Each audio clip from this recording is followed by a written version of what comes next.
पूर्वजों के समय से चली आ रही परंपरा का निर्वहन करते हुए ताकुला क्षेत्र के सतराली यानी 7 गांव के समूह की होली बागेश्वर के बाबा बागनाथ मंदिर पहुंची। महाशिवरात्रि के दिन होलियारों ने बागनाथ मंदिर परिसर में खड़ी होली का गायन किया। वर्ष 2018 से सतराली के ग्रामीण हर साल शिवरात्रि के मौके पर बागेश्वर आते हैं और बाबा बागनाथ के दर से खड़ी होली गायन की शुरुआत करते हैं। हालांकि सतराली के लोगों की यह परंपरा नई नहीं है। पूर्वजों के समय से सतराली के ग्रामीणों की होली बाबा बागनाथ के दर पर आया करती थी और महाशिवरात्रि के दिन बागनाथ मंदिर से ही खड़ी होली गायन का शुभारंभ किया जाता था। हालांकि कुछ कारणों के चलते करीब 45 वर्षों तक यह परंपरा बाधित रही, जिसे क्षेत्र के युवाओं ने वर्ष 2018 में पुनर्जीवित करने का कार्य किया है। सर, ये हमारी विरासत है। प्राचीन जो हम लोग के बुजुर्ग लोग थे वो 60-70 साल पहले इधर हम लोगों ने सुना था, देखा तो नहीं था। वो लोग यहाँ आकर के एक भव्य होली का आयोजन करते थे।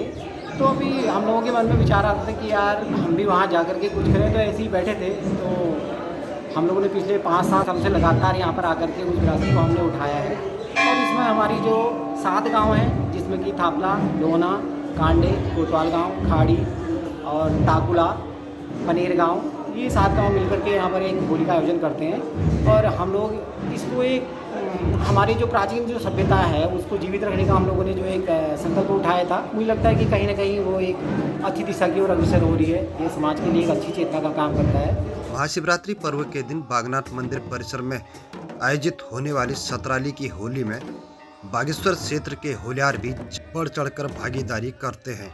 वहीं मंदिर दर्शन के लिए आए श्रद्धालु भी होली का लुत्फ उठाते हैं।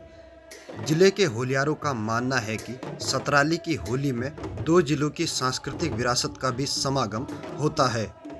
पूरे शास्त्रीय परंपरा के अनुसार बसंत पंचमी से विष्णुपदी होलियों का शुभारंभ हो जाता है और शिवरात्रि से शिवपदी होलियां गायन आरंभ हो जाता है। खड़ी होकर के भी हमारे पूर्वांचल क्षेत्र में खड़ी होली के रूप में इसको लोग जानते हैं। और जहाँ तक सतराली की होली का प्रश्न है, बहुत पहले से सतराली की होली शिवरात्रि के दिन बागेश्वर आया करती थी, लेकिन कई कारणों से आवागमन की दुविधाएं भी हैं, इसलिए बीच में कई वर्ष ये विरत भी रुकी रही। और अभी विगत 5 वर्ष से सतराली की सम्मानित जनता अपने अपने क्षेत्रों से होलियारों को लेते हुए शिवरात्रि के दिन बागेश्वर पहुँचती है।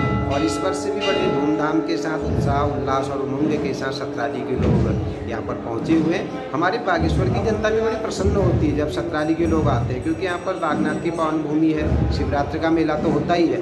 तो होली का आना एक शिवरात्रि को नया आयाम यहाँ पर देता है।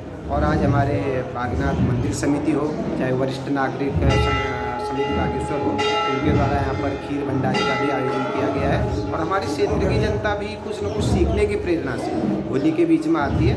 और वस्तुतः हम जब ये कोई दूसरी होली हमारे बीच में आती है या दूसरे लोग हमारे बीच में आते हैं, हमको कुछ नया सीखने का अवसर मिलता है। होली तो हमारे क्षेत्र में भी बहुत अच्छी होती है, लेकिन सतराली और हमारे वहाँ की होली में कुछ अंतर हमारे गायन में है। हमारे वहाँ थोड़ी द्रुत गति से इसको गाया जाता है, जबकि वो जलद लय से गा रहे हैं और बिल्कुल पसार करके होली को कर रहे हैं। जैसे हमारे वहाँ रात्रि में बैठक होली हमारे वहाँ रहती है, जैसे एकादशी के बाद रात को लोग होली में बैठते हैं तो इस तरह पर चलती है। लेकिन दिन में जब हम होली गायन करते हैं तो इनसे थोड़ी हमारी गति तेज रहती है। तो हमारे वहाँ के बागेश्वर के होलियारों का ये तो कहना है ही कि ये लोग बहुत बैठा के इतना गा रहे हैं कि ऐसा लग रहा है कि बहुत बुजुर्ग लोग ही गा पाएंगे, लेकिन ऐसा नहीं है। बहुत शास्त्रीय तरीके से सतराली की होली का गायन हो रहा है और हम लोग निश्चय इनसे प्रेरणा भी ले रहे हैं और इनका स्वागत भी कर रहे हैं। और ये हमारे लिए बहुत अच्छी बात है, हमारी नई पीढ़ी इससे लाभ लेगी, मुझे ऐसा पूरा विश्वास है। पुनः सभी को हम अभिनंदन और स्वागत करते हैं इस पावन अवसर पर।